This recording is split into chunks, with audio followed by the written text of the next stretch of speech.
Hello everyone, welcome to another video. This is where you find your washer bottle fluid location on a 2015 Subaru Outback.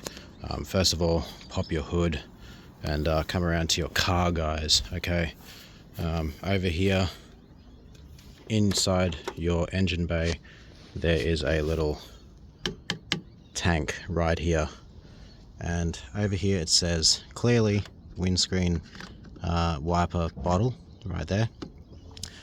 You only want to put windscreen washing fluid or water, preferably mineral water if you can, but it doesn't really matter too much.